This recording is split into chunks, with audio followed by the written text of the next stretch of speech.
ह्याचं prediction modelling या genome सिक्वेन्सिंगने केलं जातं आणि जवळजवळ 99% हे प्रिडिक्शन तुम्हाला ॲक्युरसी मिळते. अशा ह्या टेक्नॉलॉजीचा ॲक्सेस आमच्या चितळे डेअरीच्या फार्मरसाठी आणि भारतभर आम्ही हा डिस्ट्रीब्यूट करतोय. जवळजवळ 15 लाख गाईची आणि म्हशीची पाडसं दरवर्षी आमची लॅब अख्ख्या भारतभर निर्माण करते आहे. आता ह्याच्यामध्ये दुसरा महत्त्वाचा आम्ही मुद्दा असा केला आहे की आता गाईला आपण एक पाडा किंवा पाडी होते तर निम्मा जवळ जे जेनेटिक्स आहे 50% फिमेल आणि 50% मेल होतात. तर जेंडर स्क्यू म्हणजे फक्त गाईला गाईच होईल आणि म्हशीला म्हैसच होईल असं तंत्रज्ञान आम्ही आता आमच्या बिलोडीमध्ये आलेलं आहे. आणि मला वाटतं की थोडेच दिवसात ह्या टेक्नॉलॉजीचा म्हणजे अमेरिकेनंतर भारतामध्ये पहिल्यांदा म्हणजे जगाच्या पातळीवर अमेरिकेनंतर भारतामध्ये बिलोडीमध्ये हे तंत्रज्ञान रुजतंय आणि याचा सगळ्यांना फायदा होईल. या इतपत टेक्नॉलॉजी आम्ही या काउस टू क्लाउड प्रोग्राम मधून सगळ्यांच्या परत नेतोय, पोहोचवण्याचा प्रयत्न आहे आमचा. मला एक हां बोला. हॅलो, मला याच्यात सांगावंच वाटतं की हे जेव्हा ब्राझीलला गेले होते एक 7-8 वर्षापूर्वी त्यावेळी त्यांनी तिथे आपली गीर गाय जी गुजरातला असते ती गीर गाय तिथे तिच्यावर त्यांनी 100 वर्ष प्रयोग करून तिच्यावर रिसर्च करून त्याच्यापासून 60 लिटर दूध देणारी गाय त्यांनी निर्माण केली होती. आणि हे जेव्हा त्या वर्ल्ड एक्सपोला गेले होते प्रदर्शनाला तेव्हा त्यांनी तिथे बघितलं 47 डिग्रीला ती गाय शांतपणे आरामात झाडाखाली बसली होती. तिचं 5 दिवसाचं वासरू तिच्याबरोबर बसलं होतं. त्यावेळी यांनी ठरवलं की अरे आपलीच गाय आपलंच ब्रीड आणि आपल्या इथे काही ह्याच्यावर संशोधन झालेलं नाही आहे तर ते आपण का नाही आणायचं, ते एम्ब्रिओज किंवा त्या का नाही आपण ब्रीड परत आपल्या भारतात आणायचं. आणि ही संकल्पना त्यांच्या मनात घर करून त्यांनी आज 6 वर्ष त्याच्यावर मेहनत घेतली आणि आम्ही ब्रह्मा नावाचा एक प्रोजेक्ट हा तयार केला आहे. आणि त्याच्यापासून गायपासून गायच होणार याचं कारण असं आहे की आपल्या इथे बैल निर्माण झालं त्याचं करायचं काय, आपल्या इथे स्लॉटरिंग हाऊसेस म्हणजे नाहीच आहेत आपण आणि ते मान्य करत नाही. मग ते आम्ही मुद्दा डिलीटच करून टाकला. त्याच्याऐवजी म्हशीला म्हैसच होईल, रेडा होणार नाही आणि गाईला गायच होईल. मला एक सांग इंद्रनील की ही सगळी जनावरं ज्या शेतकऱ्यांचे जे शेतकरी ते सगळी मेंटेन करत असतात या शेतकऱ्यांनी चितळ्यांकडेच धाव घ्यावी असं तुम्ही त्यांच्यासाठी काय करता? सर्वात महत्त्वाचं म्हणजे आणि साधारण किती शेतकरी आणि किती जनावरं आकडेवारी तुला विचारतो कारण तुझ्या तोंडावर आहे म्हणून. असं आहे की साधारण 1-2 लाख प्राणी या सगळ्या डेटाबेसवरती आत्ता आहेत. आणि कसं आहे की ही जी टेक्नॉलॉजी शेतकऱ्यांपर्यंत पोहोचलेली आहे त्याच्यामुळे सर्वात उपयोग शेतकऱ्यांना असं झालेलं आहे की त्यांच्या ॲनिमलची यील्ड खूप जास्त प्रमाणात सुधारली. चांगल्या जेनेटिक्सचं नेक्स्ट जनरेशन तयार झाल्यामुळे ते जे नेक्स्ट जनरेशन आहे ते हेल्दी आहे, त्याची डिसीज ससेप्टेबिलिटी कमी आहे आणि त्याच्यामुळे आउटपुट पर ॲनिमल हाय असल्यामुळे त्याचा बेनिफिट शेतकऱ्याला सर्वात जास्त आहे. आणि त्याचबरोबरीने जे आम्ही कॉल सेंटर चालवतोय आणि हा काउस टू क्लाउड जो प्रोग्राम चालला आहे तर त्यामुळे शेतकऱ्याला वेगवेगळ्या पद्धतीचे अपडेट्स कॉन्स्टंटली त्याच्या प्राण्याबद्दल मिळत असतात. म्हणजे कसं की कधी त्याची वॅक्सिन सायकल आहे, कधी त्याचे हेल्थ चेकअप्स करणं आवश्यक आहे, गायनेकोलॉजिकलला अनालिसिस करणं कधी गरजेचं आहे, त्याबरोबर डायटरी चेंजेस काय केले पाहिजेत, या सगळ्या पद्धतीचे अपडेट शेतकऱ्याला SMS द्वारे येत असतात.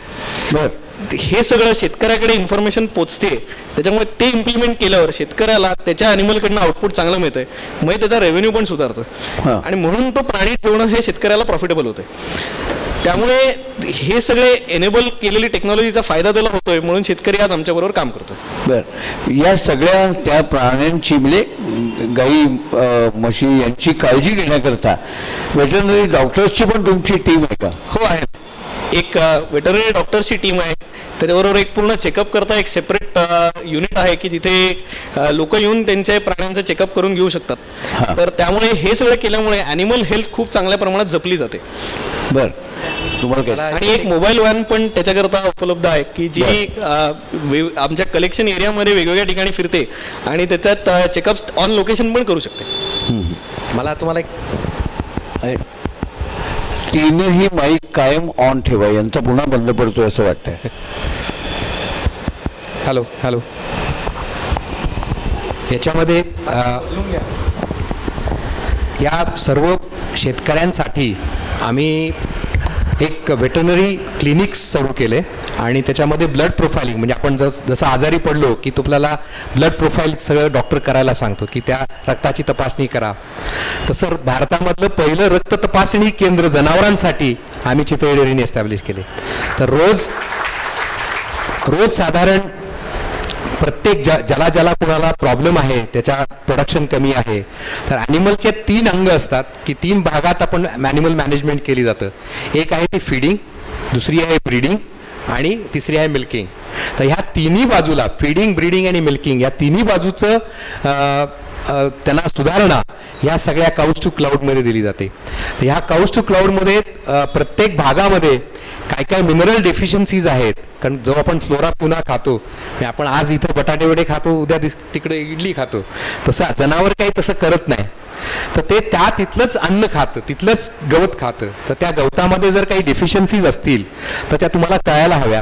त्या दृष्टीने ही लॅब कार्यरत आहे. रोज 100-200 रक्ताची नमुने आमच्या लॅबमध्ये येतात.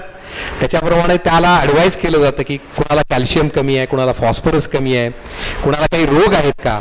तर आमचा एक अट्टहास आहे किंवा आमची एक पॅशन आहे की आमचे शेतकरी, आमची जनावरं अतिशय हेल्दी असावीत, त्यामुळे त्यांचं प्रॉडक्ट चांगलं मिळावं आणि ते चांगलं प्रॉडक्ट कंझ्युमरला पोचावं, असा आमचा मनापासून प्रयत्न असतो. या जनावरांची जशी काळजी घेतात तशी त्या जनावरांची दखल घेणाऱ्या आणि मूळ मालकी असलेल्या शेतकऱ्यांची आणि त्यांचं हे सगळं काम करणाऱ्या कर्मचाऱ्यांची पण काळजी, कारण तुमच्या उद्योग समूहामध्ये कित्येक वर्ष कर्मचाऱ्यांच्या मध्ये कुठल्याही तऱ्हेचे संघटनात्मक काही दंगेदोपे बदल असे झालेले नाही म्हणून विचारतो. त्यांची काळजी तुम्ही इंद्रनील आणि तुम्ही सांगा काय पद्धतीने घेता कर्मचाऱ्यांची काळजी. एक म्हणजे असं आहे की आता सगळं मिळून संस्थेत साधारण एक 1400 ते 1500 लोक आमच्याकडे काम करतात. माझ्या मते आम्ही सगळे मिळून ॲटलिस्ट 95% लोकांना पर्सनली फर्स्ट नेम बेसिसवरती ओळखतो. बरं. तर ते माहीत असल्यामुळे एक पर्सनल रॅपो प्रत्येक कर्मचाऱ्याशी आमचा आहे. त्या प्लांट लेवलला त्या माणसाचा असतो तसा आहे. पण त्याच्यामुळे त्या कर्मचाऱ्याकडे काय चाललंय, त्याचा काय प्रॉब्लेम्स आहेत, त्याची मुलं काय करतायत, बायको काय करते, शिक्षणाचे काय त्यांचे प्रॉब्लेम्स येत आहेत, किंवा बरेचदा वेगवेगळ्या सीझन्सला घराची कामं असतात, पावसाळ्यात काहीतरी प्रॉब्लेम्स येत असतात, किंवा आता भात लावायला बरेच जण कोकणात परत जात असतात. तर हे सगळे इश्यू जे आहेत ते बऱ्यापैकी आम्ही फर्स्ट लेवल आणि पर्सनल बेसिसवरती त्यांच्याशी अटेंड करतो. हा एक पर्सनल रॅपो त्यांच्याशी डेव्हलप केल्यामुळे एक आत्मीयता त्यांना पण आमच्याबद्दल आहे आणि आम्हालाही त्यांच्या ह्याच्यात काय नक्की चाललंय आणि काय प्रॉब्लेम्स आहेत किंवा कुठे आपण मदत करू शकतो ह्याच्याबद्दल एक लिंक तरी मिळते. आणि त्याचबरोबरीने बऱ्याच पद्धतीने त्याच्यात जिथे लागेल तशी मदत आमच्याकडे सगळेच जण करत असतात. त्यामुळे ओव्हरऑल एक वर्कर्स आणि ओनरशिपचं रिलेशन जे आहे ते आमच्याकडे खूप चांगल्या पद्धतीचं आहे असं म्हणता येईल नक्कीच. अंजली, तुम्हाला यावर काय म्हणायचं बोला ना. मी बोलते म्हणजे काय, आमच्या इथे जे शेतकरी काम करतात की नाही, तर त्यांच्या शेतकऱ्यांच्या घरातल्या बायका दूध काढण्याचं काम, हा सकाळ संध्याकाळ गोठा साफ करणं, दूध काढणं, जनावरांना खायला घालणं, हे सगळं बायका करतात. त्यामुळे आम्ही उदय हा प्रोग्राम, जो भास्कर आणि उदयचे 2 प्रोग्राम आहेत आपले, तर पुरुषांना यायचं असेल त्या आम्ही एक बस ठरवतो आणि आमचे असे काही असे स्टँडर्ड गोठे आम्ही त्यांना मदत करून हे केलेत की जेणेकरून आमच्या शेतकऱ्यांच्या बायकांना, शेतकऱ्यांना तिथे जाऊन आम्ही एक दिवसभर ट्रिप सारखं नेतो. तिथे त्यांना शिक्षण देतो, तुम्ही जनावरांची काळजी कशी घ्या, काय खायला घाला, त्यांना कसं करा, तिथे जेवण ठेवतो त्यांनाही थोडं आउटिंग होतं. आणि बायकांना हेच फुकट आहे आणि पुरुषांना असेल तर पैसे भरून आहे. म्हणजे बायका कारण सगळं काम करतात आणि ह्याला फक्त पुरुष येतात. मग त्यामुळे मग त्या बायकांची संख्या एवढी वाढली, कारण त्यांना घरातली बाई आपण म्हणतो ना, काय जबाबदारी आहे, तर खेडेगावातनं बायका जास्त कष्ट करतात. ही कष्टाची कामं सगळी बायका करतात. त्यामुळे आम्ही त्यांना फ्री ऑफ कॉस्ट त्यांना ट्रिप सारखं नेतो, त्यांना सगळं शिकवतो, कारण त्याच करणार असतात सगळं. देखरेख पुरुष करतो, तो शेती करतो, पण ही सगळं घरातलं गोठ्याचं मॅनेजमेंट बाई जास्त करते. त्यामुळे आम्ही त्यांना फ्री ऑफ कॉस्ट नेतो ट्रिप सारखं. सगळे 3 महिन्यात एकदा सगळा रिव्ह्यू असतो हा. त्यामुळे त्याही खुश असतात, त्यांनाही नवीन नवीन शिकायला मिळतं. आणि जनता निर्मूलन ही कन्सेप्ट नव्हती इतक्या दिवसात, म्हणजे माणसातही नव्हती खेडेगावात. आणि हे तर आपण एक 4 वर्षापूर्वी ही कोलॅबरेशन मध्ये मोहीम राबवून जवळजवळ 1600 ते किती 5000 जनावरांना जंत निर्मूलनाची आपण कार्यक्रम राबवला. माणसांनाही तर ते येऊन सांगायचे, हो साहेब काय बरं वाटतं हो मला, कारण जंताचं औषध घेतलंच नव्हतं आणि जनावरांनाही जंत निर्मूलनाची गरज आहे हे त्यांना माहिती नव्हतं इतके वर्षात. ते आपण त्यांच्यासाठी राबवतो.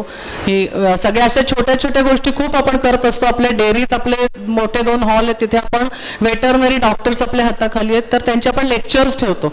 मग आपल्या शेतकऱ्यांचे काय प्रश्न आहेत का, त्यांना काही समस्या आहेत का, मग ते डॉक्टर्स त्यांना समजावून सांगतात. म्हणजे हे डायरेक्ट शेतकरी आणि आपण असा कॉन्टॅक्टमध्ये सारखं राहतो. नेहमी राहिलं. आमच्या डेअरीमध्ये जे कर्मचारी आहेत तर आमच्याकडे खूप म्हणजे समजा साधारण 5 जागा जर भरायच्या असतील तर साधारण 500 लोक अर्ज करतात. तर मी एकदा खरंच चौकशी केली, बाबा आमच्या डेअरीमध्ये एवढी कामगार लोक, एवढी सगळी लोक काम करण्यास का इच्छुक आहेत, ह्याचं आम्ही मध्ये ॲनालिसिस केलं. तर आम्हाला एक फार मोठी मजेशीर गोष्ट लक्षात आली. तर तो जर कर्मचारी जर तिसऱ्या डेअरीत काम करत असेल तर त्याला चांगली मुलगी मिळते. तर ह्याचं कारण असं आहे की जे आमचं संस्कार आहेत, म्हणजे आमच्या फॅक्टरीमध्ये तुम्ही कुठेही गेले, पुण्यातल्या किंवा भिलवडीतल्या फॅक्टरीत जर तुम्ही गेला तर कोपऱ्यामध्ये जिन्यामध्ये तुम्हाला पान खाऊन तुम्हाला पिचकाऱ्या दिसतात, पण आमच्या अख्ख्या लाखो स्क्वेअर फुटाच्या फॅक्टरीमध्ये कुठंही पान खाल्लेले किंवा पिचकारी मारलेली दिसत नाही.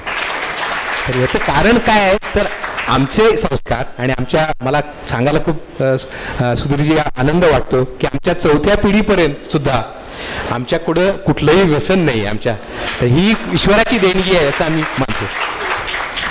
एक मला असंच एक सांगायला आवडेल की आमच्याकडे आता कसं की एम्प्लॉईच्या दृष्टीने त्यांना पण एक डेव्हलपमेंट प्रोग्राम आम्ही राबवलेला आहे की बरेचदा कोणतरी वर्कर म्हणून लागून तो आता ऑपरेटर म्हणून झाला किंवा सुपरवायझर म्हणून झालेला आहे. आता नुकतीच एक गोष्ट अशी झाली की 3 जनरेशन्स एका फॅमिलीचे आता आमच्याकडे एम्प्लॉईड आहेत. तर त्याच्यामुळे जे मूळ एम्प्लॉई होते ते माझे आजोबा असताना आमच्याकडे आचारी म्हणून कामाला होते. त्यांचा मुलगा आता आमच्याकडे एक ऑपरेटर म्हणून काम करतो आणि त्याचा मुलगा आता पुढच्या महिन्यात इंजिनियर होईल आणि तो आमच्याकडे लागणार आहे कामाला.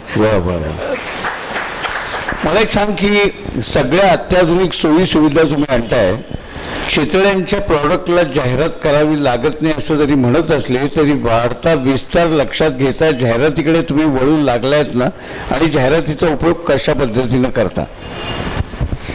एक म्हणजे असं आहे की सध्या व्हॉट्सअपवरती जोक्स आमचे कस्टमर्स इतके करतात की आम्हाला जाहिरात करायची एवढी गरज पडत नाही, कारण चर्चेत आम्ही कॉन्स्टंट असतो. बरोबर. दुसरं म्हणजे काय की आता पुण्याचे डायनामिक्स पण खूप प्रमाणात बदललेत. सॉफ्टवेअरमुळे पुण्यात खूप जास्त प्रमाणात बाहेरच्या प्रदेशातली लोक आलेली आहेत आणि त्यांना त्या ब्रँडबद्दल तेवढी आत्मीयता इनिशियली नव्हती जेवढी नॉर्मल मराठी माणसाला आहे. तर त्या मार्केट्समध्ये जेव्हा आम्ही गेलो तेव्हा तिकडे आमच्या दुकानांमध्ये किंवा फ्रँचायझीजमध्ये कस्टमरला यावं आणि तिकडे काय पद्धतीचे प्रोडक्ट्स मिळत आहेत ह्याचा अवेअरनेस क्रिएट करून देण्याकरता जाहिराती करणं हे थोड्याफार प्रमाणात गरजेचं होतं. आणि त्याचबरोबरीने दुसरा गोष्ट अशी की आता आमच्या धंद्याचा पॅटर्न पण बदलला आहे की त्याच्यात डिस्ट्रीब्युशन आणि मॉडर्न ट्रेड जो प्रकार म्हणतो त्याच्यातनं पण येणारा रेव्हेन्यू खूप जास्त प्रमाणात आहे. त्याच्यामुळे आता बऱ्याच वेगवेगळ्या सुपर मार्केट्समध्ये किंवा लोकल किराणा मालाच्या स्टोअरमध्ये आमचे प्रोडक्ट्स उपलब्ध आहेत. तिकडे आमचा प्रोडक्ट सेल्समन म्हणून प्रमोट करायला आमची लोक नसतात. त्याच्यामुळे त्या प्रोडक्ट बद्दलची अवेअरनेस आणि प्रोडक्ट तिकडे अवेलेबल आहे हे कळून देण्याकरता जाहिरात करणं आवश्यक असतं. बरं. मी अंजलीताईला एक प्रश्न विचारतो की मध्ये जर थोडा यांच्या मनातली उत्सुकता म्हणून आम्ही सगळे रांगा लावून दिवाळीचे सगळे पदार्थ फराळाच्या पासून ते पक्वान्नांपर्यंत तुमच्या इकडे जाऊन तुमच्या दुकानांमधनं खरेदी करतो. शेतकऱ्यांच्याकडे दिवाळीला काय पक्वान्न करतात? मला माहिती आहे तो सुजुरीजी आम्हाला नक्की प्रश्न विचारतील. पण अहो बायकोनं तुम्हाला फार सोपं आहे हो, रांगा लावण्याचीच फक्त मेहनत आहे, आम्ही सगळं घरी करतो. कारण कसं आहे श्रीखंड हे रोजच आपण काय रोज आम्ही काय खात नाही श्रीखंड, पण हे घरचं प्रोडक्ट असल्यामुळे आम्ही मग पाकातली पुरी पुरणपोळी असं वेगळं काहीतरी करतो घरी. त्यामुळे आम्हाला वेगळं पक्वान्न करायला लागतं घरी. आम्हाला असं नाही दुकानात जाऊन पटकन आणलं. भिलवडीला तर दुकानही नाही, आम्हाला सगळं सांगलीला जाऊन करायला लागतं. आता भिलवडीला आपण म्हणजे जेव्हाची गोष्ट करते, जेव्हा माझे सासरे ते काम करत होते तर भिलवडी स्टेशनला माळरानावर मी पूर्वी बोलली आहे, तर त्या माळरानावर एकही घर नव्हतं, सगळी सगळी गोसावी यांची भटकी जमात होती. तर माझ्या सासरी त्या काळी म्हैसाणाहून, गुजरात बॉर्डरहून, जुनागड, ती पाकिस्तान बॉर्डर सगळीकडनं म्हशी गाई आणून सबसिडी देऊन, काही ना फुकट देऊन, अक्षरशः त्या लोकांना सगळ्यांना स्वतःचे पैसे खर्च करून, म्हणजे $10,000 आपण त्यावेळी त्या काळी खर्च केलेले आहेत लोकांवर. आणि आता तुम्ही बघितलं तर बिलवडी स्टेशनला किंवा त्या आजूबाजूच्या परिसरात त्यांची आता सिमेंटची गरज आली, जी भटकी जमात होती ती. तर आपण त्यांच्या अशा लोकांसाठी सुद्धा काम करतो. आणि एक माझ्या सासऱ्यांचं आणि आपल्या फॅमिलीचं सगळ्यांचं एक असं आहे की आपण मोठे होताना आपण समाजाला पण आपल्या बरोबर घेऊन मोठं व्हावं, तर त्याचा आनंद आपल्याला जास्त आहे. तर आता आपण बिलवडी तेवढं काम करतो. आता आपण सुनामी आली त्यावेळी आपण मोठ्या रकमेचे मदत केली. शरद पवार आले होते आमच्या पावडर प्लांटच्या उद्घाटनाच्या, त्यावेळी आपण केली मदत. बस शेल्टर्स होते, कम्युनिटी टॉयलेट्स आहेत, नंतर ग्राम स्वच्छता अभियान आपण राबवतो. त्याच्यात सामाजिक कामाविषयी मी नंतर पुन्हा काही टप्प्यानंतर प्रश्न विचारतो. माझा मुळातला प्रश्न, तुम्ही दुकानात आणून खाता स्वतःच्यात का घरी करता? नाही, घरीच करतो ना. म्हणजे स्वतंत्र सगळं सगळं. एरवी कधी लाडू चिवडा लागला, तोंडात टाकायचा वाटला तर घरी करता तुम्ही? हो, तो दुकानात रेडीमेड मिळणार नाही. आता अगदी जर इमर्जन्सी उद्या पाहुणे आले, बिलवडीला तसं काही मिळत नाही हो. एक फोन केला, अरे इंद्रनील हे पाठव, तर ट्रक बरोबर, पुण्याच्या ट्रक बरोबर आमची जी गाडी पुण्याला जाते ती परत येते भिलवडीला, मग त्याच्यातनं ते पार्सल आम्हाला पाठवतात. पूर्वी कृष्णाचं पाणी खूप कमी झालं तर पाणी सुद्धा अशुद्ध असायचं, त्यावेळी पुण्याची लोक आम्हाला कॅननी पाणी पाठवायची प्यायचं भिलवडीला. त्यामुळे ते सोपं आहे मागवणं. विश्वासराव, मला एक सांगा, घरातल्या मंडळींनी घरीच केलेला लाडू चिवडा तुम्हाला जास्त आवडतो का दुकानातलं क्वचित मागितलेला आवडतो? कधीतरी चेंज म्हणून दुकानचा पण बरा वाटतो, पण घरचा चांगलं वाटतं. म्हणजे रव्याचे लाडू आणि त्याची भाजणी, किंवा समजा बेसनाचा लाडू केला तर तो बेसनाचा लाडूची किती आपण जर खूप भाजला तर तो काळा होतो आणि कमी भाजला तर तो पिवळा होतो. तर ती एक्झॅक्ट किती बेसनाचा लाडू भाजला गेला पाहिजे किंवा रवा तोंडात टाकल्यानंतर रव्याचा लाडू विरघळला पाहिजे, हे तरी मात्र आम्हाला नक्की चांगलं कळतं. बरं. किंवा फोडल्यानंतर बेसनाच्या लाडवामध्ये मध्ये पांढरी पट्टी दिसता कामा नये, हे फार महत्वाचं आहे. हे जास्त महत्वाचं. मला एक इंद्रनील किंवा विश्वासराव, आपल्यापैकी कोणी उत्तर द्या, आपली